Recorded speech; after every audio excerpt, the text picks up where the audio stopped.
نحمد و نصلی علی رسولہ الکریم اما بعد فاعوذ باللہ من الشیطان الرجیم بسم اللہ الرحمن الرحیم ان اللہ و ملائکتہ یصلون علی النبی یا ایہا الذین آمنوا صلوا علیہ وسلموا تسلیما اللہم صلی علی سیدنا و مولانا محمد و علی آلہ وسلم۔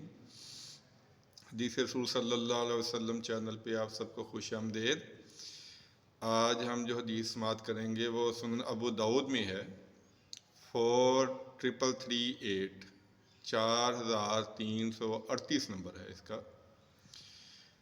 بہت پیاری حدیث ہے۔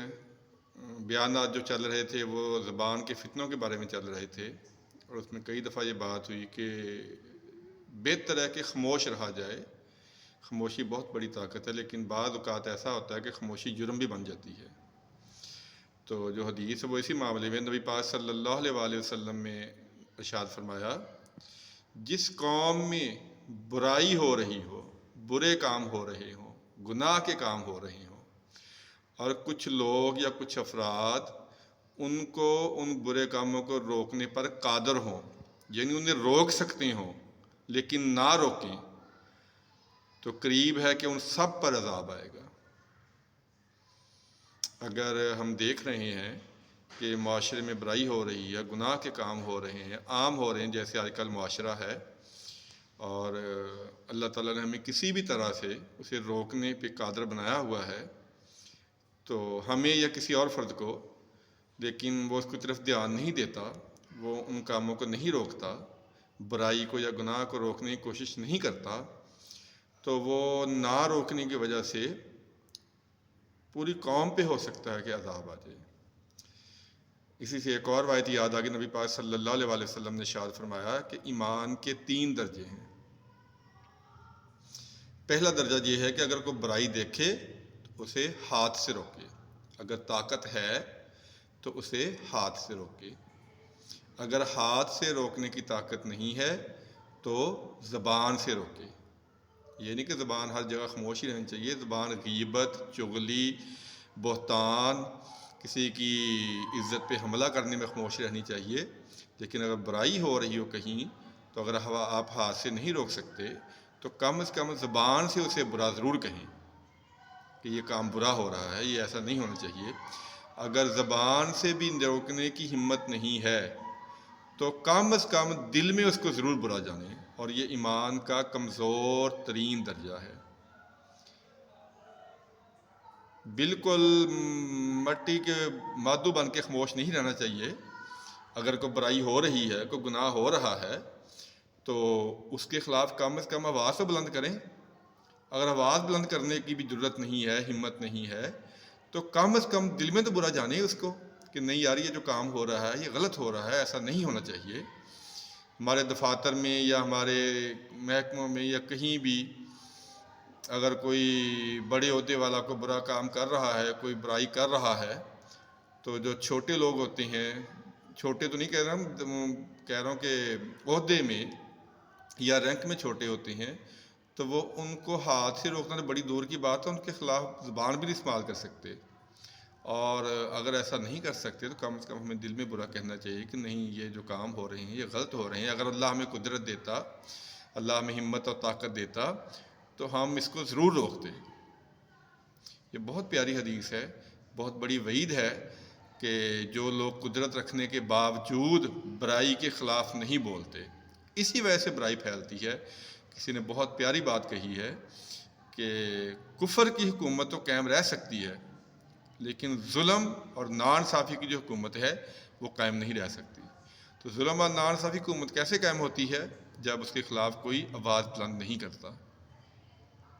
ہاں، ضروری ہے کہ آپ ہاتھ سے، اگر آپ کے پاس طاقت نہیں ہے تو نہیں روکنا چاہیے، لیکن کم از کم زبان سے برا تو کہنا چاہیے۔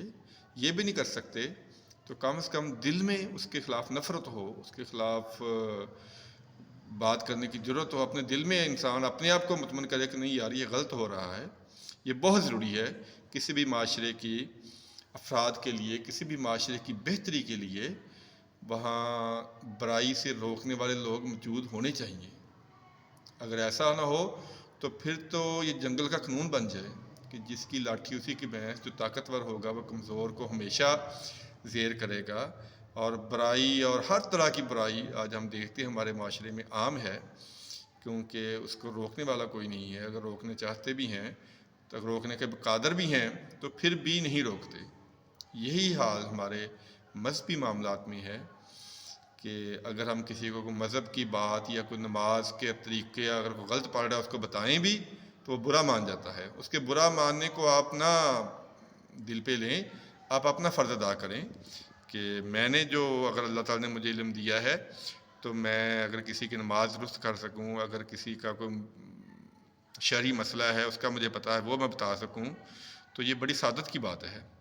اللہ تعالیٰ سے دعا ہے کہ اللہ تعالیٰ نبی پاک صلی اللہ علیہ وسلم کی احادیث کو سننے کی، سمجھنے کی، عمل کرنے کی اور آگے پہنچانے کی توفیق عطا فرمائے.